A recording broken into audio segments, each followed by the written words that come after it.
want you to imagine for a second that you decide to invest, $50,000 of your own money. Okay, pretty massive investment. Yeah, exactly. And not just the money, but roughly 250 hours of your time into this highly sophisticated business tool. Right.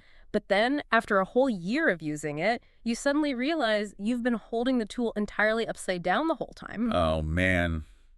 That is brutal. Right. It's like you've been, I don't know, hammering screws and wondering why nothing is actually holding together. Yeah, just completely misusing the core function. Exactly. And that is exactly why we are here today on the deep dive. We are pulling from this massive stack of materials, sociological research on human networking, algorithmic guides from platform developers, career strategy manuals. That's a lot of material to get through, yeah. It is, but we're looking at a digital landscape that millions of us walk through every single day, which is LinkedIn. And our mission today is really simple. We are going straight back to absolute zero. We want to demystify this platform for anyone who, feels like they're just using it completely wrong. Or maybe they haven't even started because they're just too intimidated by the whole thing. Right, totally. So we're going to break down exactly what this network actually is, why the underlying mechanics actually matter to your life, and the three most critical foundational steps you need to take right now. I mean, I think it is the perfect starting point, especially considering how widely misunderstood the core mechanism of this platform actually is. Oh, absolutely. Because most people approach professional networking in the digital age with the exact same energy they bring to, personal social media. Right, like they treat it like Instagram or something. Exactly. They expect this high-speed treadmill. You sign up, and the assumption is just that you need to be constantly scrolling, aggressively posting, and basically actively shouting into the void just to justify your presence there. Yeah, and if you're not doing that, it feels like you're just storing your resume in this dusty, static digital filing cabinet. Right, just hoping someone accidentally opens the right drawer one day. Which is so depressing. I mean, both of those approaches feel either fundamentally exhausting or just entirely useless. Totally. But there is this one concept in our research that completely shattered that whole high-speed treadmill metaphor for me. The fishing analogy. Yes.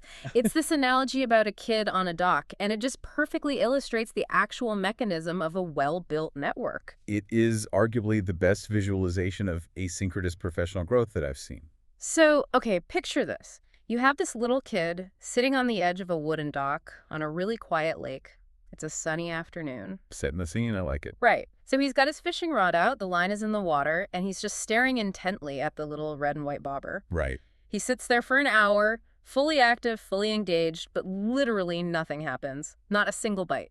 Kids are not known for their patience, generally. Exactly. So because he's a kid, his attention span wanes, he gets completely bored, and he decides to just lay back on the warm wood of the dock and take a nap. Okay. But here is the crucial mechanical difference.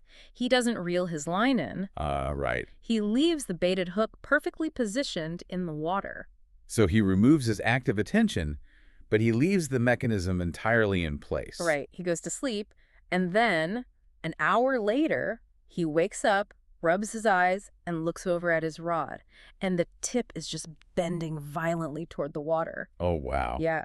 He grabs it, reels it in, and he's actually caught a fish. That's great. He secured the exact outcome he wanted while he was completely unconscious. Just because he prepared his environment for success? Exactly. He put the right bait on the hook, he put the line in the right part of the water, and he just let the ecosystem do all the work for him. And, if we map that analogy onto modern career development, we really start to see why that treadmill mindset we talked about is so damaging. Right, because it's exhausting. It is. Successful professional networking is not an overnight success machine. And honestly, it shouldn't require your undivided attention 24 hours a day. Nobody has time for that. Exactly.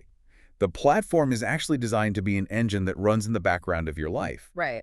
You do the foundational work up front, baiting the hook, and then the platform leverages the entire global economy on your behalf. Yeah. Across every single time zone, even while you're asleep. So if you are listening to this deep dive right now on your commute, or maybe while you're making dinner, and you're feeling that familiar dread of like, oh great, another digital chore I have to manage. Yeah, we want to eliminate that anxiety entirely. Absolutely. This is not about adding a daily burden to your life. It's about front-loading some very specific strategic preparation. Right. But before we can actually talk about the bait, we really have to understand the water. The environment. Exactly. We have to define what this environment actually is, because, digital networking is an incredibly vague term. It is. So how do we define it simply? Well, to define it accurately, we need to look at the sociology of intangible networks. Okay, intangible networks. Break that down for me. So when we think about a network in our daily lives, we naturally default to the tangible stuff,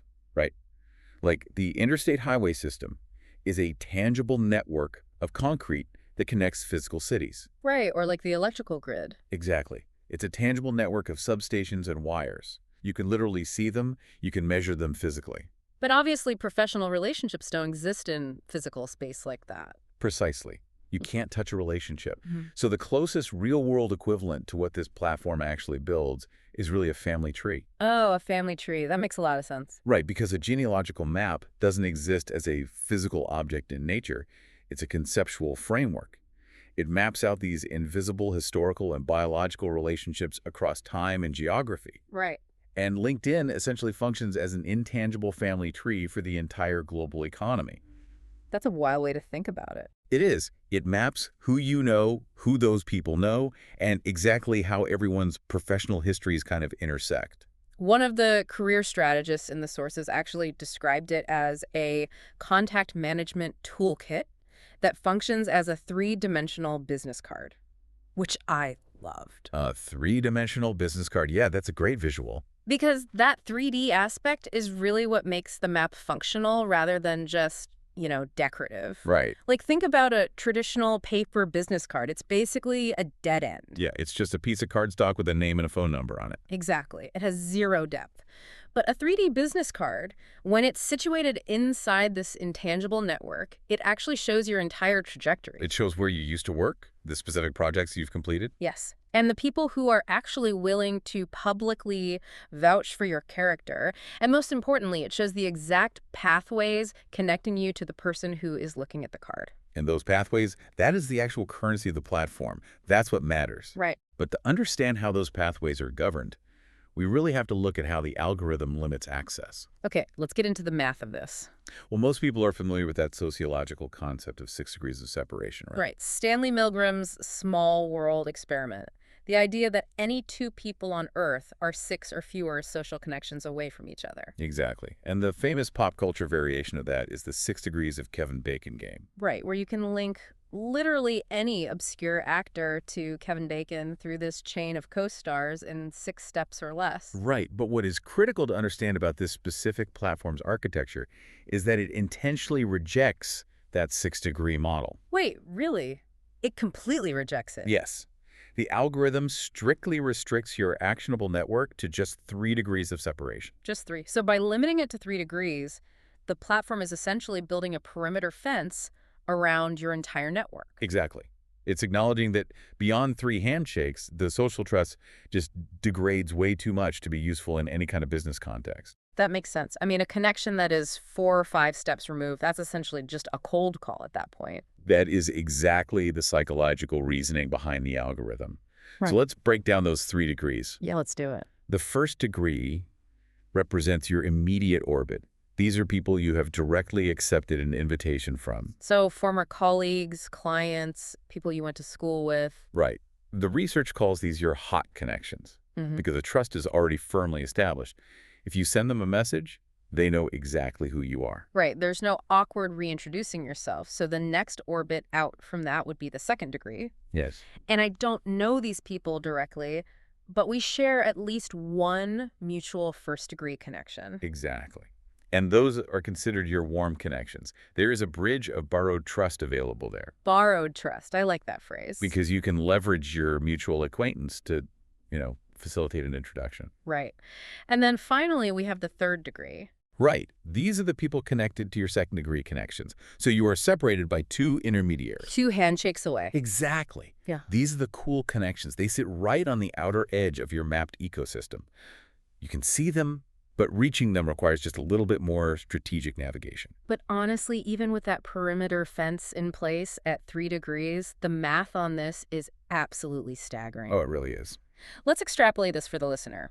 Let's say you have a highly conservative network. You only have 100 1st-degree connections. Okay, a very modest start. Right. And let's assume each of those 100 people also only knows 100 people. Right. Your second-degree network, the people you can reach through just one warm introduction, is suddenly 10,000 professionals. 10,000 people from just 100 connections. Yes. And if those 10,000 people each know 100 people, your third-degree network suddenly encompasses 1 million people. 1 million professionals within 3 handshakes. It's wild. It's completely insane. But this architectural reality, it fundamentally dismantles one of the oldest and, frankly, most cynical cliches in business, which is, it's not what you know, it's who you know. Oh, I hate that phrase. Everyone hates it. Because historically, that phrase meant that the economy was essentially a closed club. Right. If you didn't attend the right Ivy League school or, golf at the exact right country club, you were just permanently locked out of the room where the decisions were actually made. Because you literally couldn't access the who. Right. But this intangible network flips that dynamic completely upside down. It really does. It acknowledges that, yes, who you know still absolutely dictates the flow of opportunity, but it democratizes the access to the who. Exactly. It makes that previously invisible web of corporate relationships entirely visible to literally anyone with a basic internet connection. It provides the map, and it provides the mechanism to actually ask for the introduction. It does. However, visualizing 1 million connections often leads to a pretty severe miscalculation in how users actually measure the value of the platform. Ah, right. And this brings us right back to that $50,000 investment you mentioned at the very start of the show. Right. Let's dive into that friction, because I know this is exactly where the skeptical listener is going to push back hard. Oh, without a doubt. Because we can sit here and talk about theoretical access to 1 million people all day long, but my time is a finite, very expensive resource. It is. Time is money. Exactly. If I decide to dedicate just 5 hours a week to cultivating this network, updating my profile, researching connections, crafting messages, Right. that is 250 hours a year. Yeah.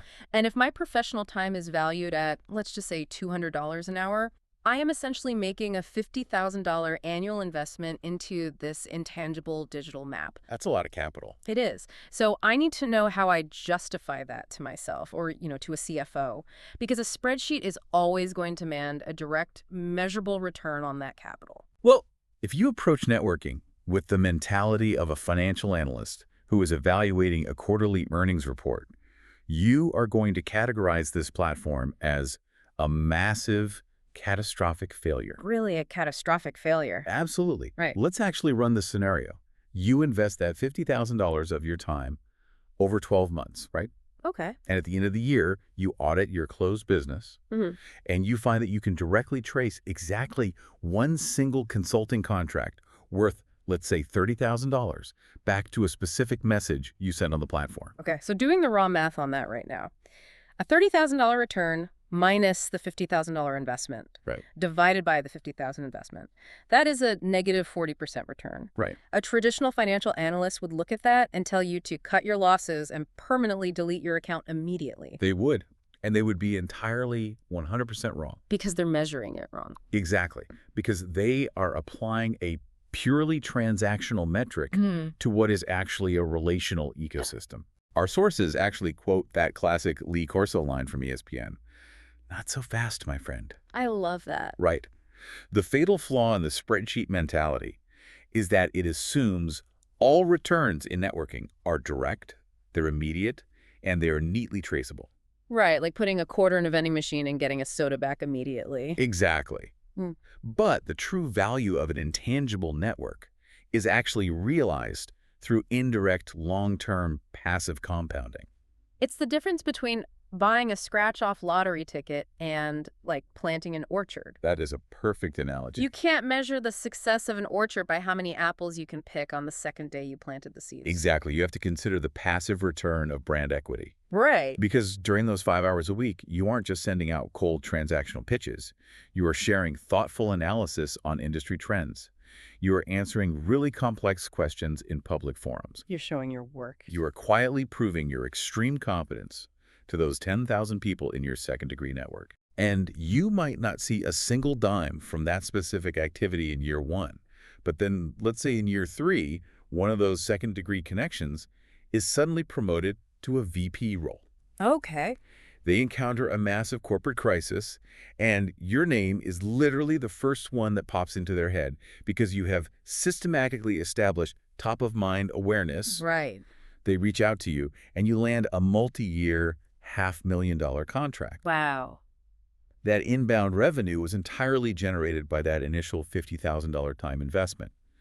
But the spreadsheet couldn't capture it because it fell totally outside that narrow transactional window. So we are essentially optimizing for surface area. Yes. We are trying to expose our specific expertise to as many potential future opportunities as humanly possible. Exactly. But, there is a dark side to optimizing for surface area, and this brings up a very specific type of user that the career strategists in our sources universally condemn. Oh, I know exactly who you're talking about. We need to talk about lions. Yes, we do. LION is an acronym. It stands for LinkedIn Open Networker.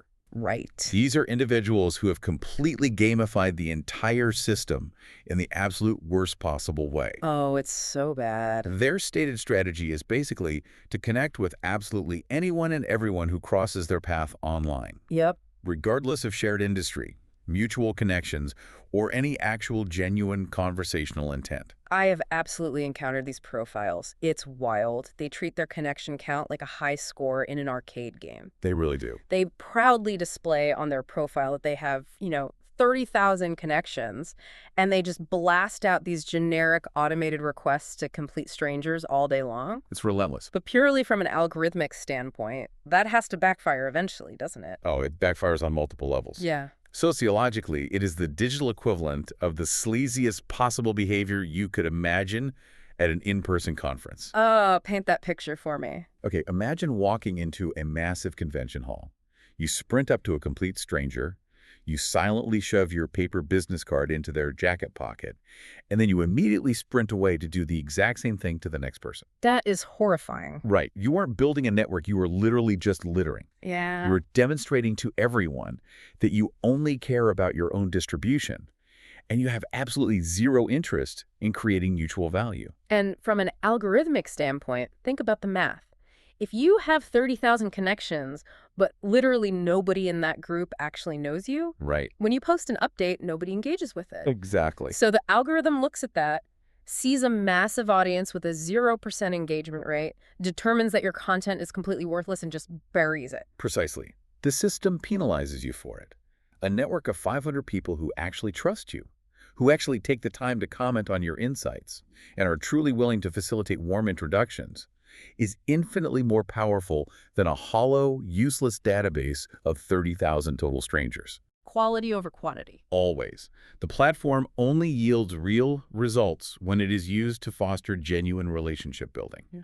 Credibility creates comfort, and comfort creates the actual willingness to advocate for one another. Okay. So the philosophical foundation is fully set here. We know we are building an orchard. We are not playing a slot machine. Right. We understand the staggering math of the 3 degrees, and we know to avoid the empty vanity metrics of the open networkers. Yes.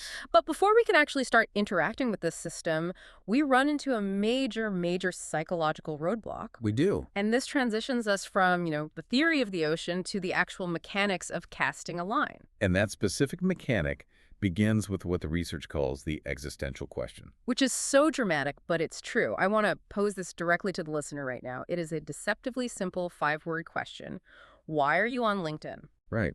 And it's funny, the career coaches note in the sources that when they actually sit down face-to-face with professionals and ask that exact question, they are almost universally met with this incredibly uncomfortable, deeply contemplative silence. It induces a sort of professional vertigo, doesn't it? It really does. It's like asking, what is the meaning of life? People usually break the silence by saying something super defensive like, well, my boss sent me an invite link 6 years ago, so I made an account. Right. Or everyone else in my entire office has one, so I figured I just needed to be on there. Which is the literal definition of aimless participation. Absolutely. And if you do not have a clearly defined, measurable objective, you simply cannot dictate the architecture of your profile. You're just guessing. You are.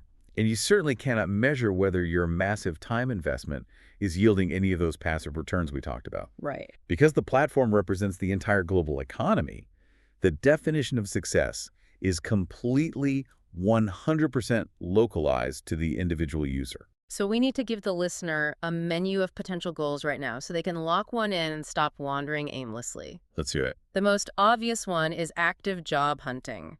You are currently unemployed, or maybe you are deeply unhappy in your current role, and your immediate goal is to secure interviews.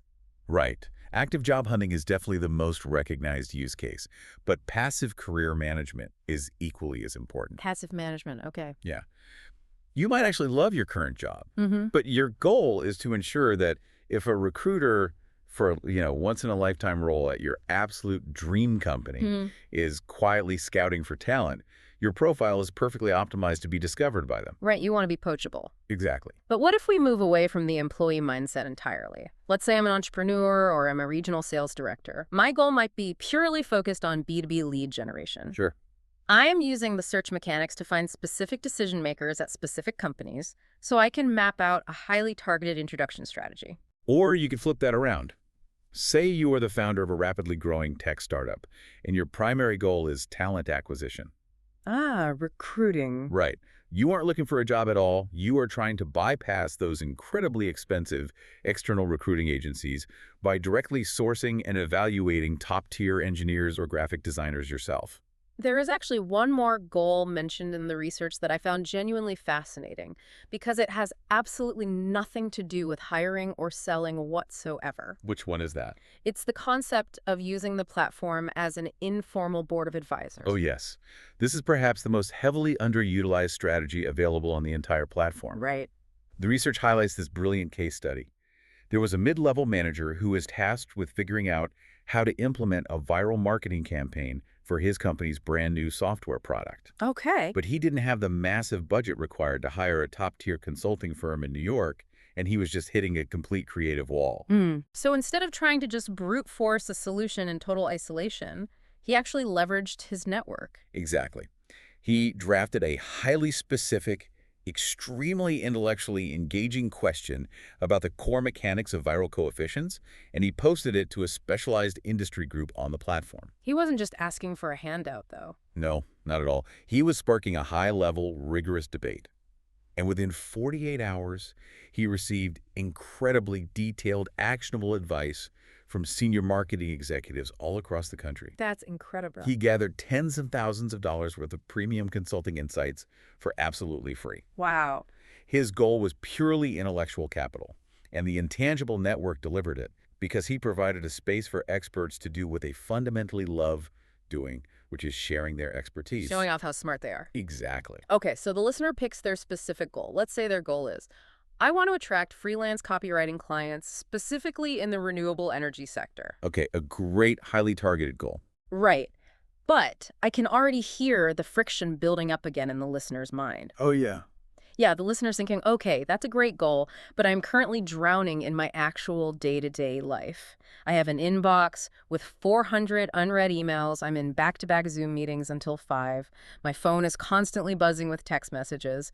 I physically do not have the cognitive bandwidth to adopt a brand new daily platform routine. And honestly, that feeling of overwhelm is entirely justified. It's exhausting just thinking about it. Because we are operating in a digital ecosystem that is actively, aggressively trying to monopolize every second of our attention. Right. The sociological data points out that there are something to the tune of 225 billion pages of editorial content generated annually online. That is a tidal wave of noise. It is. If you approach this platform without a very strict filter, you will absolutely drown in the feed. So how do we implement that filter? Because we can't magically invent a 25th hour in the day to do this. Right.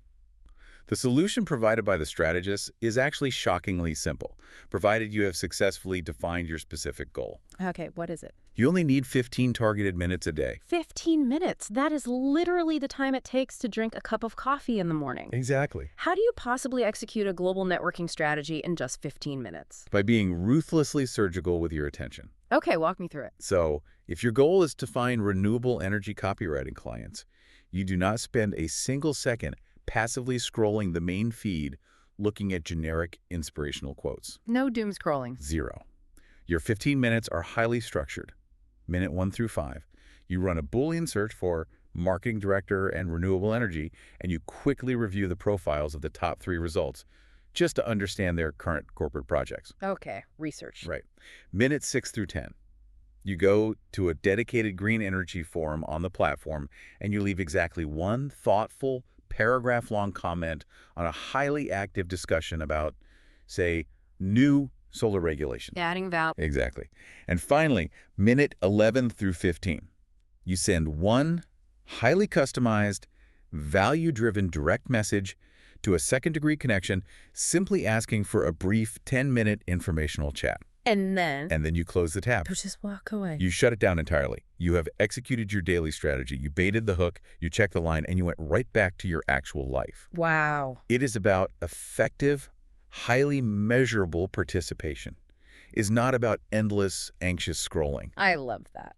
But the absolute prerequisite for those 15 minutes to actually work is that when one of those marketing directors sees your insightful comment and clicks on your name, your profile has to immediately validate your expertise. Yes, it has to be flawless. If your hook has absolute garbage bait on it, all that surgical networking you just did is completely wasted. It is. Which brings us to the actual real estate of your profile and the mechanical language you have to use to literally communicate with the platform's algorithm. And this is where we really transition from sociology to hard search engine optimization. Right. We have to deeply understand how recruiters and decision makers actually query the massive database. And one of the most surprising friction points occurs before anyone even reads a single word of your resume. Yes. This is crazy. It comes down to exactly how you configure your geographic location. The zip code trap. The zip code trap. This is such a brilliant technical nuance. Please explain to the listener why my physical zip code actually matters on a network that exists entirely in the cloud. Okay, so, because despite the digital boundaryless nature of the map, human commerce is still largely tailored to physical geography. Right, people still go to offices. Exactly. When a corporate recruiter in Chicago sits down to find a new financial analyst, they don't just type financial analyst into the global search bar. That would give them millions of results. Right. They search financial analyst within a 25-mile radius of Chicago. And the algorithm uses the exact zip code you entered during your initial account creation to determine your physical coordinates on the map. So, if I live in a tiny, obscure suburb that happens to be, let's say, 45 minutes outside of the city center, and I proudly enter my exact hyperlocal zip code. You are mathematically eliminating yourself from the search pool. Automatically. Yes.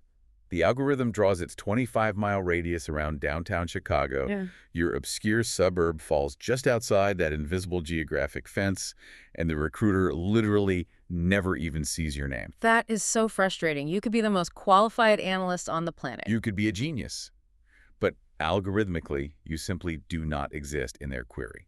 So the tactical fix here is incredibly simple, but absolutely vital. If you live in a smaller outlying town, you must adjust your profile's location settings to reflect the largest nearby metropolitan area. Yes. You optimize your location for the search pool you actually want to compete in, not the precise GPS coordinates of your driveway. Right. It is just basic SEO applied to your career. Exactly. But clearing that geographic hurdle really only gets you onto the search results page. You're just on the list now. Right. You are still going to be listed alongside 50 other people who also happen to match the Chicago financial analyst criteria. And this introduces the concept of cognitive load for the person running the search. Right, because a recruiter looking at a list of 50 names absolutely does not have the time or the mental energy to open 50 separate tabs and read 50 full multi-page resumes. They don't. They are scanning. Yes. They are scanning. And this brings us to what the research identifies as the single most critical piece of real estate on the entire platform. Your professional headline. The headline. Yes, the headline is that short line of text that appears directly underneath your name. The sources actually refer to it as your 3-second bumper sticker. The 3-second bumper sticker. Because it is the most vital asset you have, mainly because it is entirely portable. Portable meaning it travels with you literally everywhere on the platform. Everywhere. Every time you leave a comment in a group, every time you send a direct message, every time you appear in a people you may know sidebar, that specific headline is permanently glued to your name. It is your perpetual elevator pitch. And the vast majority of users just squander it completely by relying on the platform's default setting. Which just pulls your current job title and company, right? Right. To illustrate exactly how damaging this default setting is, the strategists present a really stark side-by-side comparison. Okay, let's hear it. So imagine our hypothetical recruiter is scanning that long list of 50 search results, and their eyes land on two specific names. The first one reads, Bob Doe owner, Doe and Associates. Okay. From a cognitive load perspective, Bob has given me absolutely nothing to work with. Nothing. I know he owns a business, obviously, but Doe and Associates is a total black box. Exactly. Like, does his firm practice corporate law? Do they offer structural engineering consulting? Do they manage public relations for corporate crisis events? I have no idea. You have no idea, so your brain immediately discards them and just moves down to the next line. Yep. Now look at the second profile on the list. John Doe, 20-year expert facilitating $100 million in high-tech mergers. Wow. I mean, it's a night and day difference. It really is. Because in less than 3 seconds, John has forcefully communicated his specific industry, his core competency, his level of seniority, and the literal financial scale at which he operates. Right. If I am a recruiter looking for someone to handle a complex corporate acquisition, my brain instantly recognizes that pattern match, and I'm going to click on John's profile. The psychology behind why John wins that interaction is explored through a really fascinating anecdote in the research. Presentation to the executives. Yes. So a career consultant was giving a live presentation to a room full of high-level C-suite executives. And he really wanted to demonstrate the core difference between mere platform activity and actual brand equity. Okay. So he puts a user's profile up on the big projector screen, but he reveals it piece by piece. Using suspense. Right. First, he showed the room that this specific user had over 500 connections. Very solid. Then he showed that they had customized their public URL. Then he showed a very active feed full of recently shared articles and industry links. So basically all the metrics that suggest this person is an incredibly active, highly engaged power user? Exactly. But then, for the grand finale, he finally revealed the user's professional headline. Oh. And it was as vague and utterly useless as Bob Doe's owner title. Oh, no. Yeah. He looked at this entire room of highly intelligent, highly paid executives and asked them point blank, based on everything you just saw, what does this person actually do for a living? Nobody could answer him. Absolute silence in the room. Wow. And in that exact moment, the 500 connections and the daily sharing activity became entirely, fundamentally worthless. Because the core lesson here is that activity does not equal achievement. Never.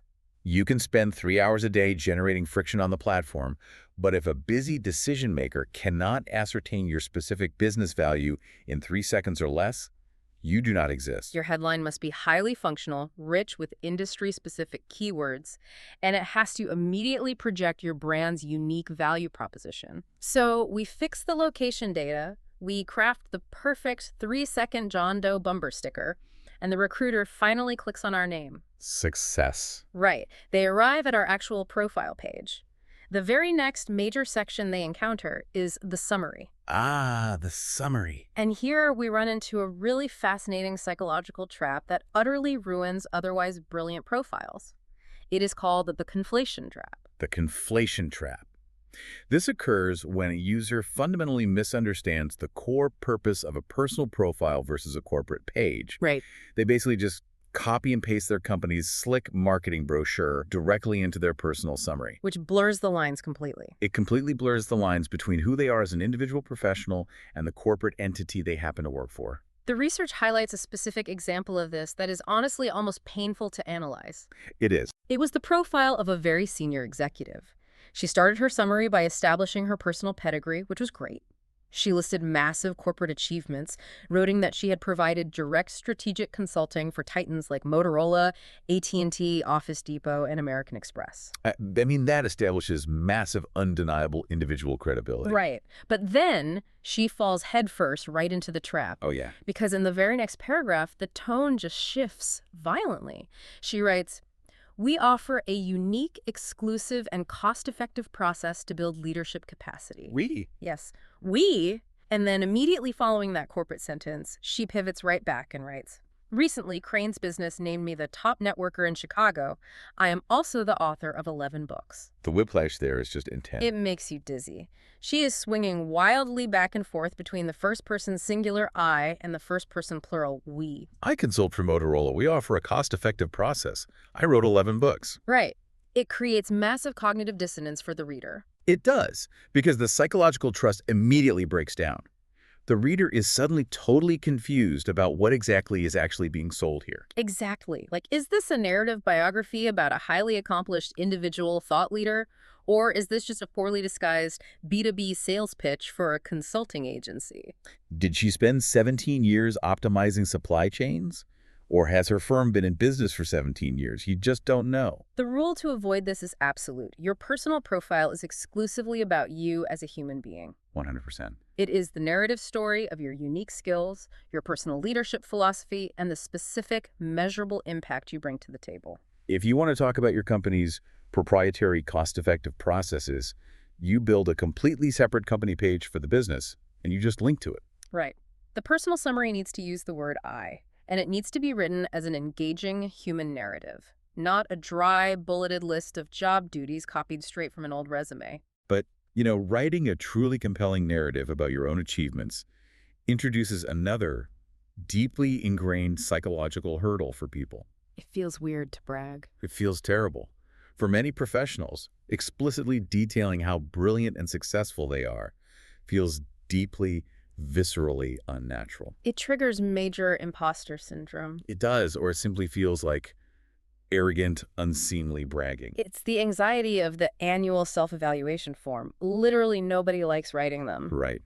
But the platform provides a really elegant mechanical workaround for this exact discomfort, which is the recommendations feature. Ah, yes. This is the digital utilization of pure social proof. Social proof is arguably one of the most powerful psychological levers in all of marketing. And it applies perfectly to career building. Because if you declare on your own profile that you are a visionary graphic designer, a skeptical recruiter has to take a massive leap of faith to actually believe you. Because of course you would say that about yourself. Exactly. But if the actual chief marketing officer of a highly respected agency writes a paragraph publicly declaring that you are a visionary graphic designer. The trust is instantly, seamlessly transferred. Yes, you don't have to brag at all because someone with established, verifiable authority is doing all the bragging for you. But the research is very, very explicit here that not all social proof is created equal. Right. There is a massive structural difference between a qualitative recommendation and a quantitative one. Okay, let's break that difference down. A qualitative recommendation relies almost entirely on subjective adjectives. She has a great eye for detail, or he is a real team player and a super hard worker. Which sounds nice, but From an algorithmic and a psychological standpoint, that is essentially empty fluff. it doesn't prove anything. It doesn't prove anything other than the fact that you have a friend who is willing to say something nice about you online. Right. A quantitative recommendation, on the other hand, is firmly anchored in measurable, undeniable reality. Give me an example. So instead of great eye for detail, it says, the specific branding package her team developed under tight Q3 deadlines directly led to a 20% increase in our customer engagement metrics. Exactly. It explicitly defines the scope of the challenge, the specific action you took, and the measurable business outcome. It's undeniable. It is. So Yeah. the tactical homework for the listener right now is to proactively audit their network. Okay. Identify 3 former managers or major clients or senior colleagues who intimately know the actual quality of your work. Reach out to them privately. Politely ask if they would be willing to write a recommendation, and specifically ask them to highlight a particular project or a specific metric. You are intentionally curating your own social proof. Exactly. Okay, let's take a deep breath and just synthesize everything we've built so far. We've covered a lot of ground. We really have. So we understand the intangible map. We've set a highly specific goal to govern our 15 minutes a day. We've optimized our physical zip code for the search algorithm. We've crafted a brilliant 3-second John Doe headline. We've completely avoided the conflation trap by writing an I-focused narrative summary. Yep. And we've secured quantitative, metric-driven social proof. Our digital storefront is fully built. And the bait is perfectly presented on the hook. This foundation is mathematically and psychologically sound. So now what? Now we have to actually cast the line into the water. We have to actively engage the network. Which brings us to the final major phase of our deep dive today. How do we actually communicate with this million-person ecosystem without becoming the digital equivalent of, like, a telemarketer interrupting someone's dinner. To master engagement here, you really have to embrace the platform's core communication architecture, which relies heavily on asynchronous, passive broadcasting. Okay, contrast that with active communication for a second. Sure. Think about how a traditional phone call actually works. It is synchronous, and it is highly, highly intrusive. So it rings right now. Right. If I call you, I'm essentially demanding that you stop whatever you are doing, pick up the device, and engage with me in real time. And if I'm in a meeting or if I'm asleep, the communication attempt entirely fails. Exactly. But passive broadcasting allows me to publish a thought or an article or a complex question directly into the feed. Right. I put it out into the ecosystem, and my entire network can consume it and respond to it asynchronously whenever it's actually convenient for their schedule. So it scales infinitely without ever increasing the intrusiveness. Exactly. But, and this is a big but, with the power to broadcast to thousands of people comes the absolute responsibility to actually say something worth hearing. Right. You can't just post garbage. You can't. The career strategists synthesize this responsibility into an easy-to-remember framework called the CAP principle. CAP. Let's break down the mechanics of the CAP principle. The C stands for content. Because the default visual interface of the platform is essentially an endless scrolling wall of text and white space, it is incredibly easy for your updates to just become visual white noise. Just a blur. Right. It is your responsibility to intentionally inject originality. You need to leverage rich media, share compelling video links, attach slide decks from recent presentations, write long-form posts that actually challenge industry norms. The algorithm actively rewards content that keeps users on the platform longer, right? Yeah, it does. So you have to provide actual substantive intellectual value. And the A in CAP stands for awareness. Yes.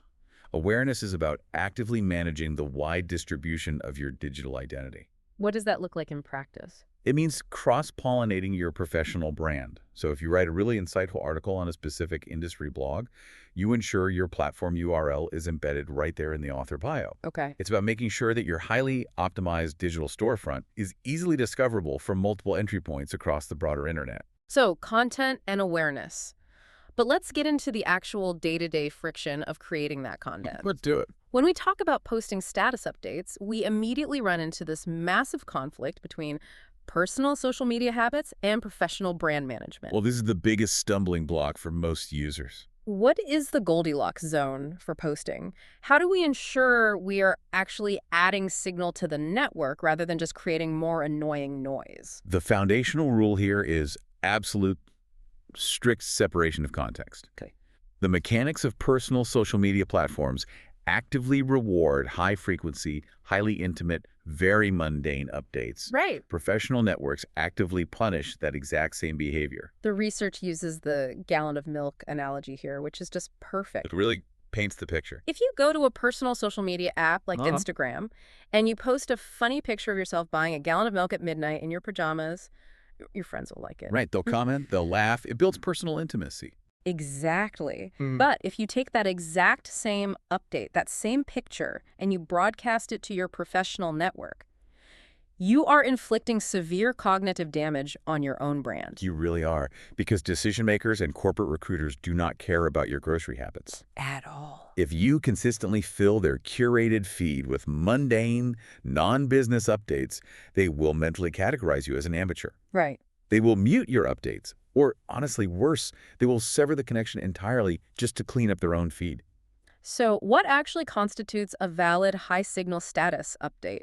An update should only ever be deployed when it acts as the direct credibility multiplier. A credibility multiplier. Give me an example. Did you just complete a really rigorous certification in your technical field? Broadcast it? Okay. Did your team just launch a new product that solved a massive pain point for your clients?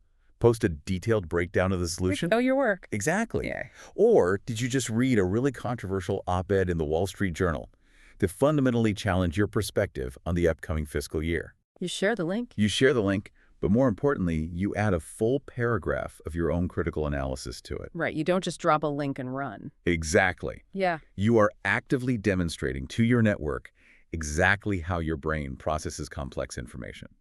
You are essentially curating a professional reality show, and you only want to broadcast the episodes that definitively prove you are an expert in your field. That is a great way to think about it.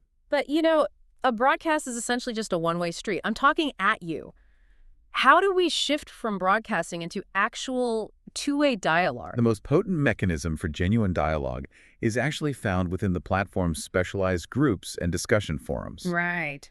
And the research provides a truly stunning case study of exactly how passive participation in these forums can convert directly into hard revenue. This is the grammar anecdote. Yes, I found this absolutely mind-blowing because it literally proves the financial ROI of the kid on the dock. it does. Walk us through exactly what happened here. So a user who ran her own specialized consulting business decided to strategically engage with a highly targeted industry group, Okay. basically a digital room where thousands of professionals in her specific niche gathered to network and share ideas. Right. But instead of kicking open the door, walking into the room, and loudly pitching her consulting services, she took a completely different, much more subtle approach. What did she do? She posted a highly specific, really thought-provoking discussion topic about the subtle nuances of grammar and internal communication within their specific industry. I mean, that sounds incredibly mundane on the surface, a debate about grammar. It really does sound boring, but it was actually a structural pain point that literally everyone in that industry secretly struggled with on a daily basis. Ah. The post struck an absolute nerve. It was deeply intellectually engaging without ever feeling like a sales pitch. Right, it lowered their defenses. Exactly. And over the next week, that single, simple post generated over 225 highly detailed comments from other professionals. People were intensely debating the topic, sharing their own corporate frustrations, offering solutions. Which is just massive algorithmic engagement. Massive. But the skeptical CFO from earlier is going to ask the obvious question.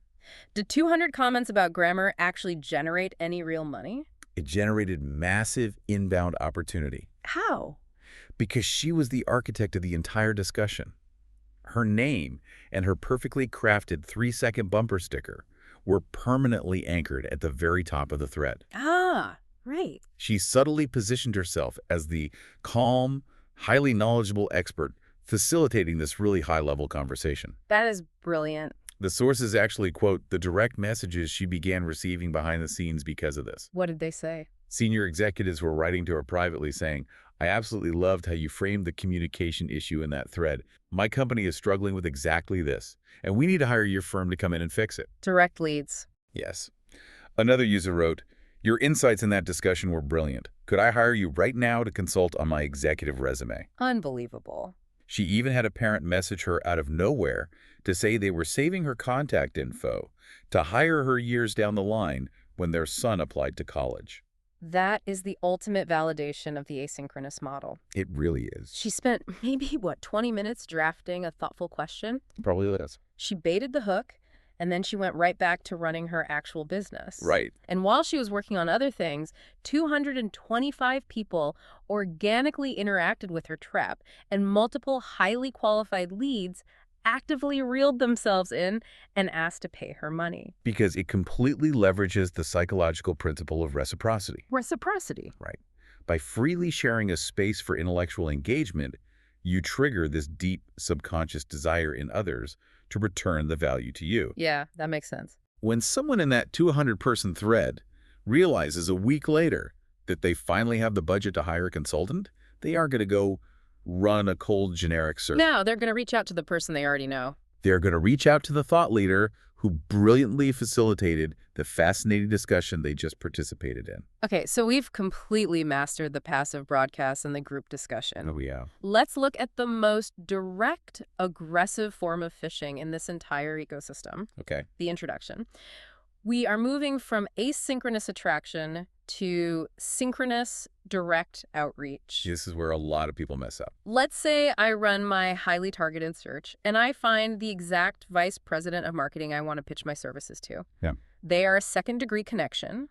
I can see clearly on the map that we share a mutual colleague. Right. A warm connection. How do I initiate that transfer of trust without making it incredibly awkward for my colleague? The sociology of introductions is extremely delicate because you are essentially asking your mutual colleague to spend their own hard-earned social capital on your behalf. Right. If they vouch for me, their reputation is on the line too. Exactly. And if you screw it up, you not only damage your relationship with the colleague, but you completely ruin your chances with the target VP. Right.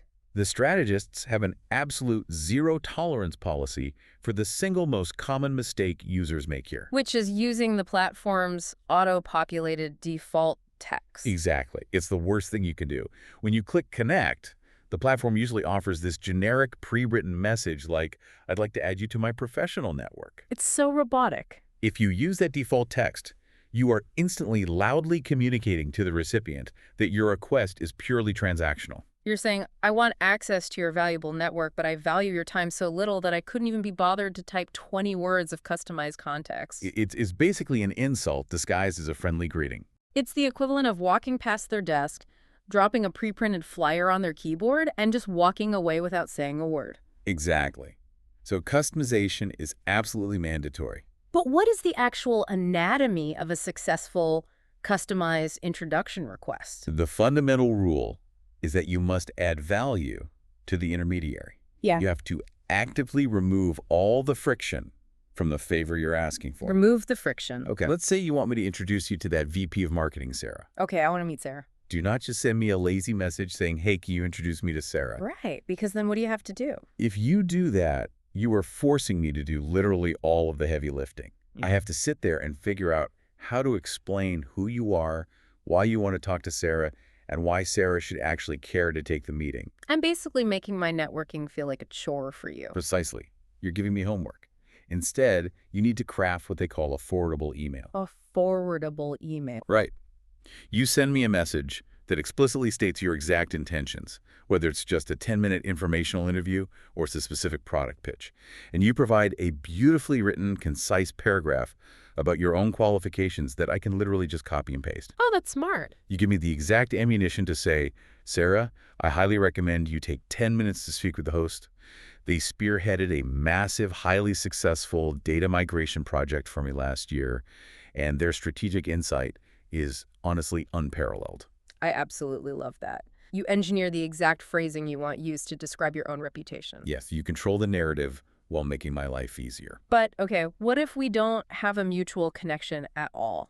What if the person I absolutely need to reach is a third-degree connection, or they're completely outside my mapped network entirely, and I am forced to send a purely cold connection request? This is where the research reveals what I honestly consider to be the ultimate secret weapon for modern networkers. The secret map. It is a technique that uses a tool entirely outside of the platform to guarantee absolute success inside the platform. You're talking about Google Alerts. Yes, we are. I really want to break this down step by step for the listener because this completely neutralizes the inherent awkwardness of cold outreach. It's brilliant.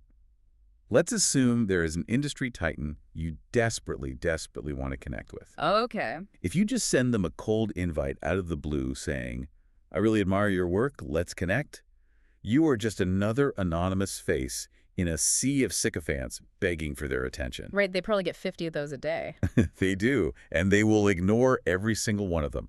Instead, you step away from the networking platform entirely.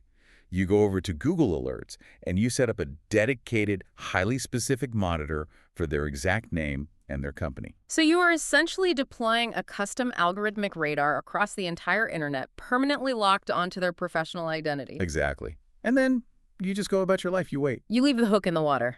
Right. And let's say 2 months later, that industry titan gives a major keynote speech at a conference in London. And a prominent trade magazine publishes a detailed article quoting their specific thoughts on, say, the future of artificial intelligence in supply chains. Okay. The literal moment that article hits the internet, Google sends a ping directly to your inbox. And now you have the ultimate, entirely frictionless icebreaker. You immediately go right back to the networking platform, you send the connection request, and your highly customized message says, I just read the recap of your keynote in London. Your specific point about exactly how AI is going to disrupt localized supply chains completely changed how I'm viewing our Q4 strategy. I would be honored to connect and follow your ongoing research. That is just a psychological masterpiece. It really is. Because you aren't actually asking for anything. You are providing them with the one thing literally every expert craves. Undeniable proof that their ideas are actually being heard and deeply valued by their peers. Exactly. You bypass that entire lion dynamic of generic, sleazy harvesting. And you approach them as an engaged, thoughtful peer who has clearly done their homework. It flatters them, but it is firmly anchored in substantive intellectual engagement. It separates you from 99% of the absolute noise in their inbox. And honestly, it proves the ultimate thesis of our deep dive today, Which is? that the technology is truly just an amplifier for basic human psychology. Let's pull all these threads together right now because we have built a massive, comprehensive strategy today. It is a complete paradigm shift for most people. We started by completely tearing down that exhausted, high-speed treadmill myth. Right. This platform is not a daily digital chore. It is an intangible global family tree. It maps out your first, second, and third-degree connections, mathematically proving that you literally have access to 1 million professionals within just 3 handshakes. We learned to finally silence that highly skeptical spreadsheet mentality. The Corso rule. Exactly. We aren't playing a slot machine for direct, immediate ROI. We are planting an orchard of long-term brand equity. We're investing a highly targeted 15 minutes a day to generate the exact kind of passive inbound opportunities that literally change careers years down the line. And we completely reject the vanity metrics and sleazy tactics of the lions. Yes, absolutely. Then we established the 3 mechanical steps to actually fish in this ocean. Step 1, answer the existential question. Why are you here? Define your specific goal, whether it's active job hunting, passive recruiting, B2B sales, or building a board of advisors, so you can actually filter out the 225 billion pages of internet noise. Right. And step 2 was baiting the hook by truly mastering the algorithm and reducing the cognitive load of the reader. We fixed the zip code SEO to ensure we actually appear in the recruiter's geographic radius. We ditched that vague owner title and craft a brilliant 3-second keyword-rich bumper sticker, just like John Doe's $100 million merger headline. We completely avoid the conflation trap. We stop confusing I and we write a compelling first-person narrative summary. And we finally overcome our fear of bragging by actively curating quantitative, results-driven recommendations to serve as our undeniable social proof. And finally, step 3. We actually put the line in the water through highly strategic engagement. We leverage asynchronous broadcasting using the key AP, principal content, and awareness. We rigorously protect our brand equity by leaving the gallon of milk on personal social media and only ever broadcasting high-signal professional updates. We spark 200 comment debates in specialized groups to intentionally trigger the psychology of reciprocity. We master the delicate transfer of social capital by writing clean, forwardable emails for our mutual connections. And we deploy the absolute secret weapon of Google Alerts to guarantee that our cold outreach is always customized, hyper-relevant, and intellectually flattering. It is an incredibly robust tactical toolkit. But if we zoom out from all the algorithms and the Boolean searches, the core truth of all this sociological research just remains exactly the same. It really does. The bandwidth gets wider, the software gets infinitely faster, and the global economy becomes more and more interconnected every day. But the fundamental currency of business has not changed in 1,000 years. No. It is still built entirely on human trust and human relationships. The platform is really just a piece of glass. It's a Yeah. lens that focuses those relationships. Exactly. The kid on the dock didn't catch the fish because he had a technologically advanced fishing rod. No, he didn't. He caught the fish because he understood the ecosystem, he prepared his environment meticulously, and he had the actual patience to just let the system work. A little bit of strategic preparation yields a massive asymmetrical advantage in a very noisy world. Which brings us to the end of our deep dive today. But before you take off your headphones and jump right back into that incredibly noisy world, I want to leave you with a final, slightly provocative thought to just carry with you. Let's hear it. I want you to visualize your current digital footprint right now, exactly as it exists today. Imagine that your profile on this intangible network is an actual physical storefront on a very busy street in the financial district. Okay, I can picture it. You are at home, you are fast asleep in your bed, it is 3 o'clock in the morning, the street is quiet. But walking down that sidewalk is a senior recruiter holding the contract for the exact job you have always dreamed of. Or maybe it's a CEO looking to hire a vendor for a massive company-making account. Right. They stop walking, they turn, and they look directly into the window of your digital storefront. They're reading your 3-second bumper sticker. Exactly. They have 3 seconds to decide if they're actually going to knock on the glass. Based on the exact bait you currently have on your hook, what exactly is your storefront telling them? Are they staring at a confusing, dusty window full of vague corporate jargon and the word owner? Or are they looking at a brilliantly lit, instantly recognizable display of your highly specific, quantifiable expertise? Take 15 targeted minutes today. Clean the glass on your storefront. Ensure that when the opportunity finally walks by, you are perfectly prepared to catch it.